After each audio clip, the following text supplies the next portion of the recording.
mari kita sama-sama untuk melaksanakan kegiatan ini dilandasi dengan niat ikhlas tulus dan juga semangat yang tinggi. Dan dimohon juga kepada Bapak dan Ibu, barangkali mari kita sama-sama fokus, kita manfaatkan waktu yang semaksimal mungkin, minimal mungkin, tapi laksanakan semaksimal mungkin.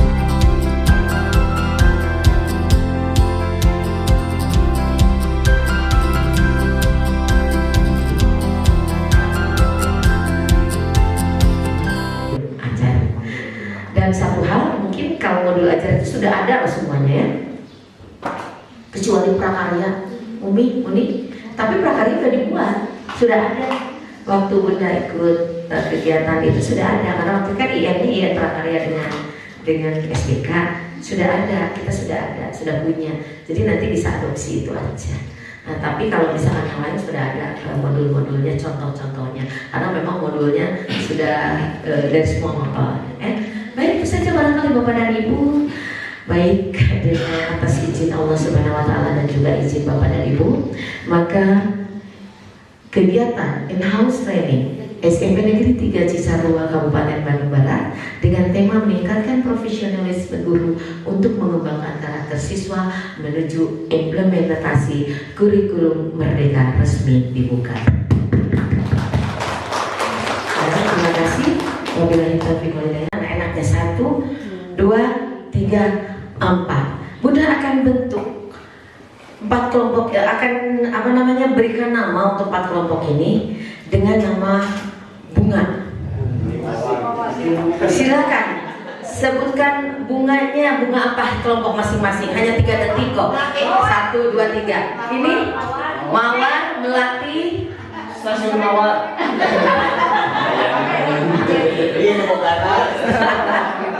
Mawar, melati, semuanya indah. Ini kan mawar, melati, semuanya anggrek, tulip. Mawar, melati, anggrek, tulip. Mawar, melati, anggrek, tulip. Silahkan Bapak dan Ibu dari mawar, anggrek, melati, mawar, melati, anggrek, tulip. Mawar, melati, anggrek, tulip. Pilih bagian tos. Soalnya nanti nggak dipanggil di kelompok 1, 2, 3, 4. Mawar, melati, anggrek, tulip. Silakan Bapak dan Ibu belikan tagline atau yell untuk masing-masing kelompok. Contohnya misalnya melati, geol, merdeka, atau apapun itu silakan lah ya. Apa aja itu mas, silakan. Jadi Bunda minta kelompok masing-masing membuat tagline atau yell. Tapi yang berkaitan dengan, boleh dengan Merdeka Belajar, boleh dengan nama kelompok ya. Silakan. Belajar ya, oke. Kita ya kelompok mawar, silakan. Mawar. Implementasi kurikulum merdeka. Cakep. Oh, luar biasa. Cakep. Mawar, implementasi kurikulum merdeka. Cakep. Jadi kalau dipanggil nanti mawar harus jawabannya itu ya. Ya mawar gitu ya. Implementasi kurikulum merdeka. Cakep, luar biasa. Selanjutnya. Iya. Melati. Silakan berdiri melati. Ibu paling dulu. Nah, siap. Sana ibu. Ya, silakan. Yuk kita sama-sama mendengar kelompok melati. 1, 2, 3.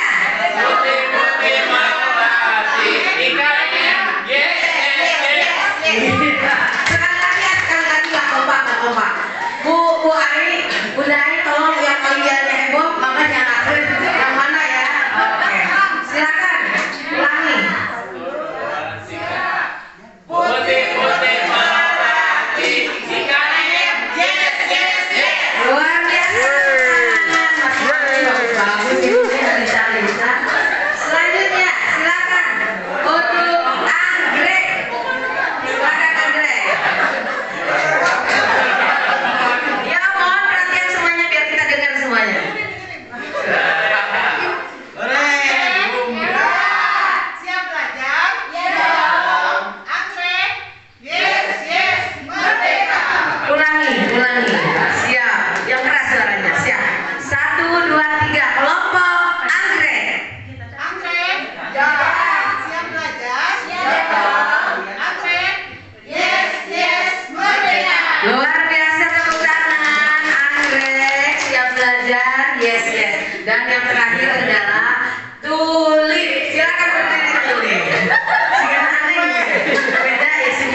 berdasarkan kelompok, tapi saya akan memanggilnya adalah Mawar, Melati, Anggrek, dan Tuli. Jadi nanti sebelum presentasi nanti juga harus ditampilkan dulu ya yelnya ya.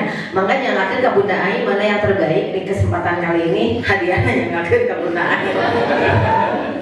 Baik Bapak Ibu, yuk kita mulai saja. Bismillahirrahmanirrahim. Bapak, kita berbicara mengenai Bapak Ibu kebijakan Paradigma Kurikulum Merdeka Belajar menuju IKM implementasi. Ada bahasa seperti ini. Didiklah anakmu sesuai dengan zamannya.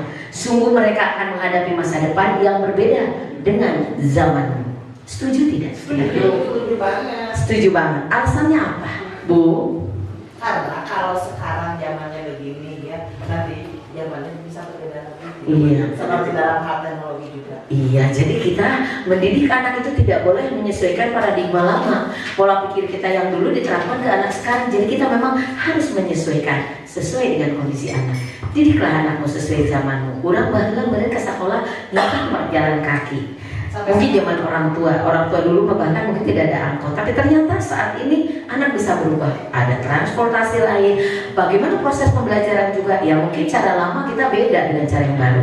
Ini adalah kaitan dengan perubahan paradigma dalam pendidikan. Selanjutnya, Bapak dan Ibu, untuk Merdeka Belajar, episode Merdeka Belajar ini kita udah berada di episode 15. Jadi pemerintah Kemendikbudristek itu sudah membuat kebijakan-kebijakan, regulasi-regulasi yang memang seperti ini. Dan ternyata yang ke-15 inilah kita berbicara mengenai Merdeka Belajar. Ini nggak tahu episode keberapa. Ternyata episode itu bukan di serial Korea aja ya, tapi ternyata dalam episode pendidikan juga ada.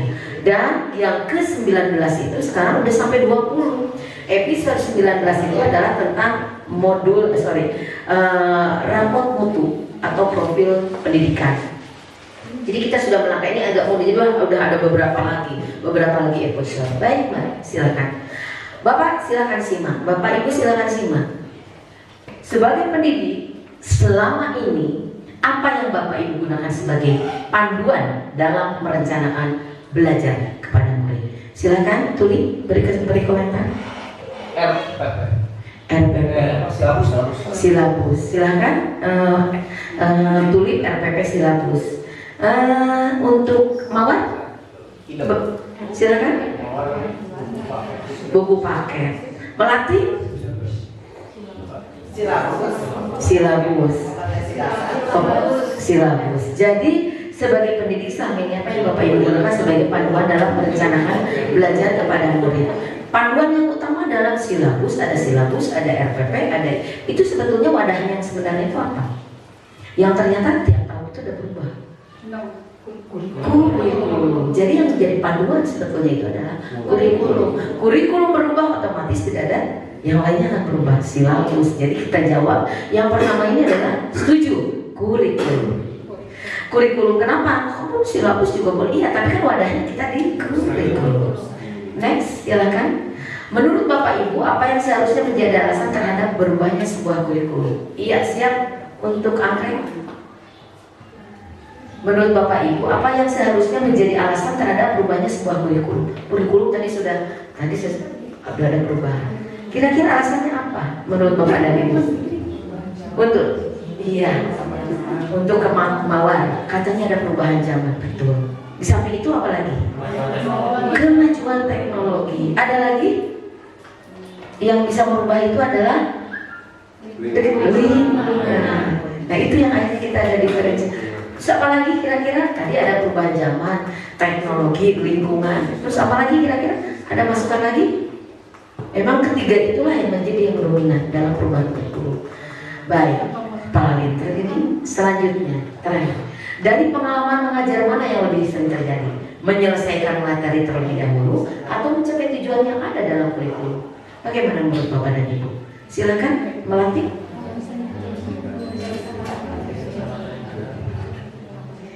Coba, apa yang dilakukan? Menyelesaikan materi atau mencapai tujuan yang ada dalam kurikulum?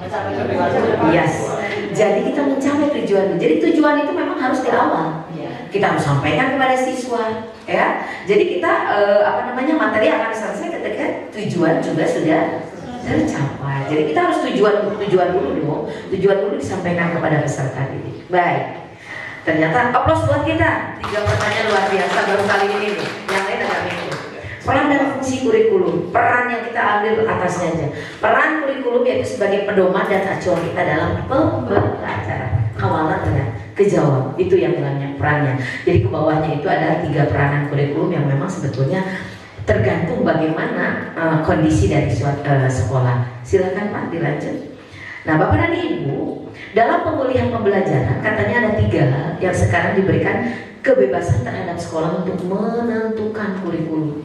Jadi sekarang ini kurikulum tidak lagi diatur lo SMP 3 harus seperti ini, harus sama dengan tidak. Jadi kita harus menyesuaikan. Silakan memilih, pemerintah untuk memilih 3 Pak, 3 pilihan. Pertama boleh dong kurikulum 2013 tidak disalahkan kalaupun kita mengikuti itu. Yang kedua, pilihan kedua adalah kurikulum darurat atau diferensial. Jadi kita boleh dong kurikulum darurat digabung antara luring dan daring. Yang ketiga yaitu sekarang yang sedang kita rame-ramenya itu kurikulum merdeka. Jadi kita bisa dipilih mana yang kira-kira harus yang kita bisa lakukan. Karena yang namanya kurikulum itu sekarang ini kita tidak lagi ditentukan oleh pemerintah, tapi disesuaikan dengan yang tadi sudah disampaikan oleh Bu Gita, adanya zaman, kemudian adanya teknologi dan juga lingkungan. Yuk. Nah yang muncul. Nah sebetulnya kurikulum sekolah penggerak. Ini kurikulum sekolah penggerak langsung aja Pak, langsung diklik aja. Kurikulum sekolah penggerak. Nah kalau kita memang belum sekolah penggerak, kita masih ini. Nah kemarin dalam kurikulum sekolah penggerak kita kan sudah mendengar ada kurikulum yang namanya kurikulum prototype. Pernah mendengar nggak tidak Bapak dan Ibu? Usianya nggak panjang, hanya 2 bulan kalau nggak salah. Tiba-tiba sekarang diganti lagi menjadi kurikulum merdeka, dengar nggak Pak? Iya. Padahal kita dengar diajar itu pemahamannya prototipe udah disampaikan lagi Bunda juga ke SMP 5 waktu itu, mungkin ini belum sempat. Sekarang sudah berubah lagi. Jadi dari kurikulum sekolah penggerak yang tentunya nanti juga kita bukan sekolah penggerak pun bisa yang namanya adanya kurikulum prototipe atau melakukan itu. Tetapi sekarang udah nggak ada, udah dihapus lagi. Jadi sekarang yang ada adalah kurikulum merdeka untuk sekolah penggerak. Next. Kemudian Bapak, ini tadi sudah saya sampaikan Bapak dan Ibu ada 3 opsi dalam IKM, dalam mengenal 3 opsi kalau kita mau melaksanakan IKM, implementasi kurikulum merdeka. Pertama adalah mandi belajar, memberikan kebebasan kepada sekolah saat menerapkan kurikulum merdeka tanpa mengganti kurikulum satuan pendidikan yang sudah menerapkan. Kelas 1, kelas 4, kelas 7. Kelas 7 itu kita ya, 7, 8, 9, dan yang kelas 10 SMA. Jadi ini mandiri belajar. Boleh kita merubah menerapkan kurikulum tanpa merubah kurikulum 2013 dan lalu. Yang kedua, mandi berubah, memberikan keleluasan kepada satuan pendidik dalam menerapkan kurikulum mereka dengan mengembangkan sendiri berbagai perangkat ajar. Jadi kita boleh tidak hanya perangkat ajar, kita lebih leluasa, boleh dengan menggunakan video, boleh dengan, karena kita sebetulnya sudah ada ya, sudah melaksanakan seperti itu dengan buku teks dan lain sebagainya. Mandiri berubah, jadi kita bisa melakukan ini dengan mengembangkan sendiri berbagai perangkat ajar. Bolehlah SMP ini kita mandiri berubah, nggak apa-apa kita kolaborasi antara mandiri berubah dengan mandiri belajar. Dan yang terakhir mandiri bergerak, yaitu ini untuk memberikan keleluasaan untuk mengikuti atau memasuki ke dalam kurikulum merdeka. Bapak dan Ibu, Mbak Bunda mau coba dulu untuk memperkenalkan dulu sebelum nanti kita ke CP. Jadi dikenalin dulu ini ya, walaupun mungkin Bapak dan Ibu sudah pernah mendengar hal-hal seperti ini. Silakan Pak. Ini sebetulnya ini agak sedikit kurang jelas, ini satuan pendidikan kurikulum sebetulnya sama.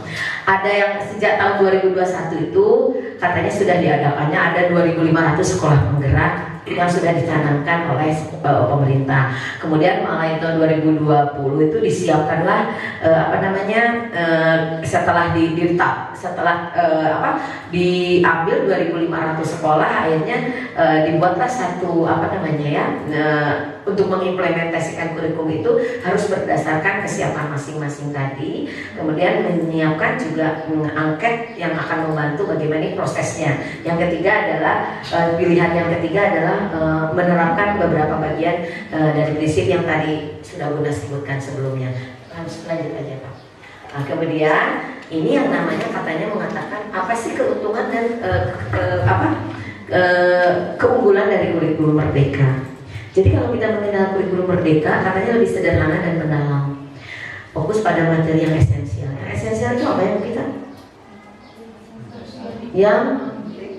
Yang lebih penting. Jadi kita nggak macam-macam cabang gitu ya. Kita lebih spesifik dan mengembangkan kompetensi peserta didik pada fasenya. Jadi kita di sini memang lebih fokus pada siswa. Tadi sudah disampaikan. Karena kita ada fase di situ. Jadi fase D selama setahun itu pelajarannya itu terdiri dari elemen itu. Nah, itu yang harus kita selesaikan, ya.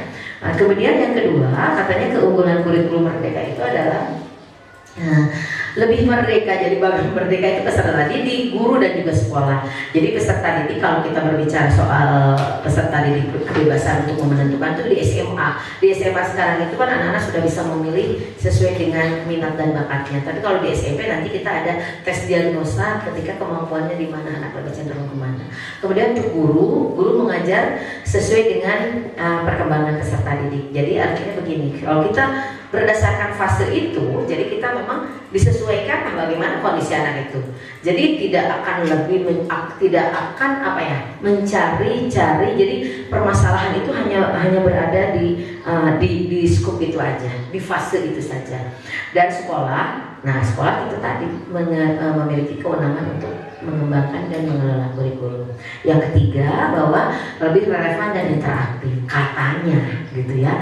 Pembelajarannya melalui kegiatan project. Ini yang utama. Jadi yang menjadikan keunggulannya itu memang sebetulnya project juga udah ada ya. Sebetulnya di kita sudah ada ya, di kurikulum 2013 project. Sudah ada. Tapi sekarang tuh katanya ini lebih di ini kegiatan project. Oke, kita lanjut. Ini 3 hal. Lewat aja Pak, nggak apa-apa. Nah, apa sih keasahan dari kurikulum Merdeka itu? Kita kenal aja dulu. Pertama, boleh. Lanjut aja Pak. 1, ini proses pembelajaran dengan menggunakan pembelajaran dengan paradigma baru merupakan upaya pembelajaran sepanjang hayat yang sesuai dengan profil pelajar Pancasila. Ada berapa profil pelajar Pancasila? Ada 6. Masih ingat? Yang pertama apa? Ini sudah dikenal. Berima. Yang kedua? Ber aja ya. Nah, enggak, nanti kita buka ya. Jadi yang namanya untuk kurikulum Merdeka itu tetap upayanya menumbuhkan pembelajaran sepanjang hayat melalui yang sesuai dengan profil pelajar Pancasila. Kata Bapak dan Ibu, profil pelajar Pancasila itu sama nggak sih dengan itu pengembangan karakter ya, penumbuhan karakter. Kalau dulu kita apa ya? Udah itu PPK itu apa dulu tuh? Mandiri, gotong royong, gitu ya. Nasionalis, mandiri, gotong royong. Apa ya? Jadi lupa lagi, mudah juga. Sebetulnya ada ini. Dari dulu juga sudah ada, cuma sekarang dilengkapi lagi jadi 6. Ya, ada berkebinekaan global dan lain sebagainya. Nah, ini profil pelajar Pancasilanya ini.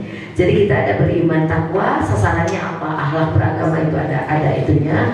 Kemudian berkebinekaan global, mengenal dan menghargai budaya, refleksi tanggung jawab. Jadi kita harus mengetahui juga, karena ini nanti akan dimasukkan ke dalam ETP. Jadi kita harus tahu bagaimana nih anak di sini itu masuknya ke dimensi mana. Ini ada dimensinya ada 6. Bergotong royong, kemudian kreatif, kemudian bernalar kritis, memproses informasi, dan terakhir adalah mandiri. Nah, ini adalah yang menjadi pemahaman ataupun juga yang lebih cenderung atau lebih ini ke profil pelajar Pancasila. Nah, jadi diulang lagi yang tadi Pak, diulangi yang tadi. Nah, jadi proses pembelajaran dengan paradigma baru dari kurikulum Merdeka itu memuat ada 6. Pertama adalah program intrakurikuler. Di mana letaknya intrakurikuler? Di mana letaknya ekstrakurikuler dan PPP-nya, P5-nya? Proyek penguatan profil pelajar Pancasila. Jadi di sini proses pembelajaran paradigma dalam kurikulum Merdeka itu memuat yang satu adalah program intrakurikuler. Bagaimana? Ya itu dalam intrakurikuler kita harus ada profil pelajar Pancasila itu. Jadi kesehariannya. Yang kedua, program ekstrakurikuler. Silahkan dilanjut. Yang ketiga lanjut. Nah, jadi program intrakurikuler. Jadi penerapannya seperti itu. Nah, untuk SD katanya di intrakurikuler itu pembelajaran intrakurikuler itu kan pembelajaran di kelas sekolah. Jadi kalau untuk SD katanya IPA dan IPS disatukan. Kalau untuk SMA yang tadi pemilihan, kalau untuk SMP mata pelajaran TIK itu adalah wajib gitu. Dulu sarjana TIK itu disia-siakan oleh pemerintah di kurikulum 2013. Menyedihkan sekali. Ketika selesai atau ketika lulusan dari TIK itu mereka tidak ada jam mengajarnya. Kemudian dimasukkan ke dalam mata pelajaran. Jadi agak sedikit down untuk yang namanya ini. Tapi sekarang dia telah naik daun yang namanya guru-guru, karena memang untuk program intrakurikuler di SMP wajib yang namanya mata pelajaran untuk TIK. Jadi kenapa? Karena nanti pembelajarannya juga melalui LMS ya, learning ya, mesti itu apa namanya, kita langsung dengan menggunakan. Nah seperti inilah kurikulum 2013 perbedaannya. Untuk TK, SD, SMP dan SMA ada perbedaan. Pertama SD pendekatan berbasis tema, kesananya menjadi fokus literasi buku yang digemari anak. Anak menyukai buku. Jadi ketika kita mengajar anak SD dulu kita kan kalau mengajar cuma mungkin TK nih, TK ya. TK ini kan nanti anak itu membaca. Jadi membaca sama-sama gitu. Misalnya satu buku Sampurya. Tapi sekarang anak pembelajarannya itu melalui membaca buku yang apa yang dia suka gitu. Jadi tidak lagi ditentukan oleh guru, tapi anak itu silakan buku apa sih yang disukai. Nah itu mereka akan belajar itu aja terus. Kalau misalkan kita punya anak yang kelas yang TK, pertama kita ngajar ini yang harus kita baca misalnya kita di Sampurya. Tapi ketika kita berhadapan dengan di kurikulum TK itu kita tidak lagi seperti itu. Anak dibebaskan, silakan anak baca buku itu yang harus kamu pelajari terus pelajari dan sebagainya. Kalau untuk SD tadi IPS dan IPA disatukan ya, jadi ilmu pengetahuan alam dan sosial, jadi IPAS. Dan untuk SMP tadi sudah dibahas sedikit bahwa prakarya dan seni TIK menjadi wajib, prakarya dan seni menjadi pilihan.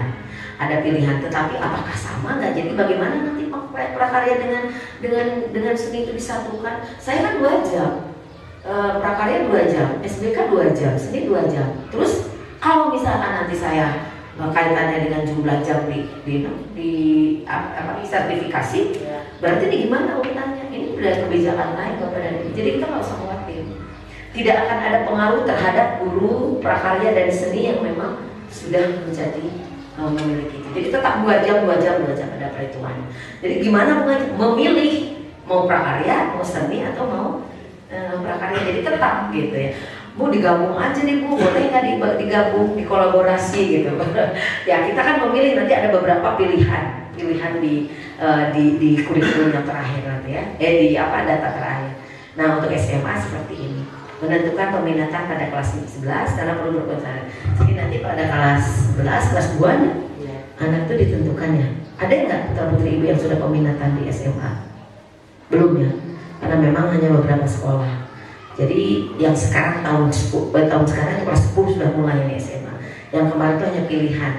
Jadi nanti yang kelas 11 baru kita anak-anak tuh kan sekarang udah 2 tahun nih kurikulum merdeka, tapi kan sekolahnya juga sudah terpilih. Tidak semua sekolah kan yang jadi hasil dari itu pilihan dinas. Ya silakan. Nah ini yang kedua. Tadi kan intra seperti tadi ekstranya kapasitas sesuai dengan kapasitas dan minat karakteristik. Perasaan gimana sama ya. Ketika kita juga menentukan ekskul, anak-anak disesuaikan dengan minat bakat, diberikan angket, anak mau masuk ke mana. Sebetulnya udah ada ini ya dalam program kita di 2013 juga, betul tidak Bu? Iya kan sama ya. Jadi anak kan tidak asal celana masuk ke ekskul. Jadi di sini untuk ekskul diadakan pada pembelajaran dengan kurikulum merdeka. Pelaksananya dapat dikembangkan oleh satuan sesuai dengan kapasitas dan minat karakteristik murid. Ya. Jadi tetap diadakan, tetap melaksanakannya dengan cara kurikulum merdeka katanya. Ketiga, proyeknya. Ini yang utama. Ini yang tentunya sudah pernah dilakukan juga oleh kita yang di kurikulum 2013. Proyeknya.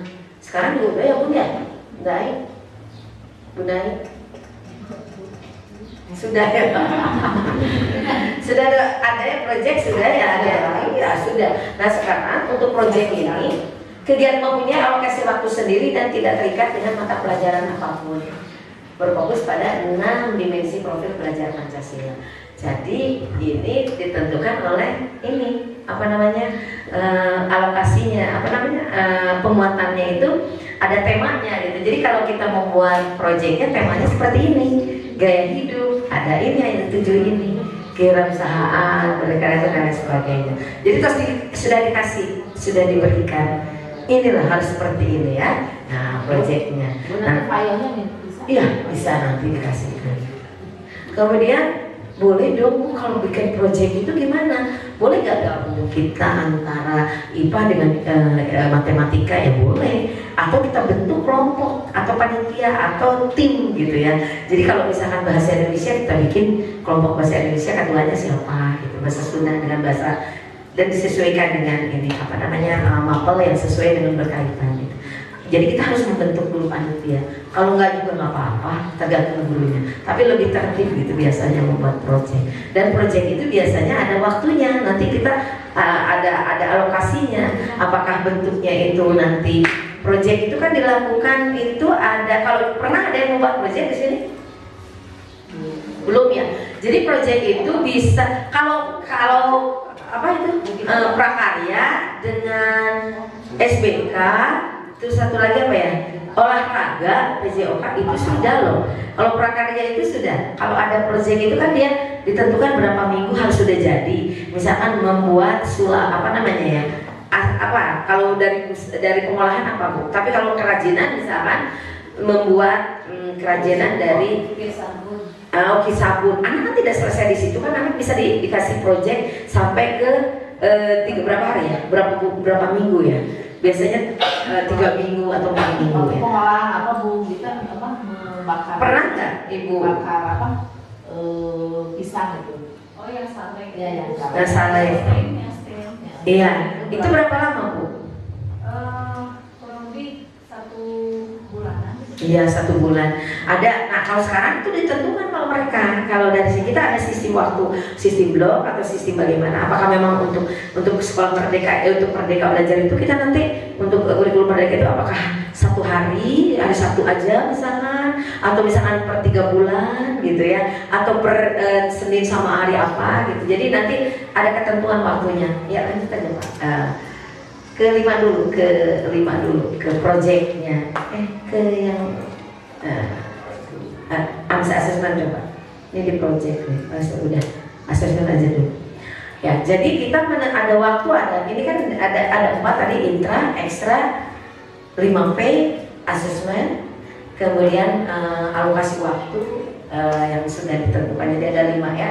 Nah, jadi untuk asesmen ini bisa Ibu dilakukan. Kalau asesmen itu penilaian itu kalau kita nggak ada asesmen di tahun ini ya di kurikulum merdeka. Kalau di kurikulum 2013 apa?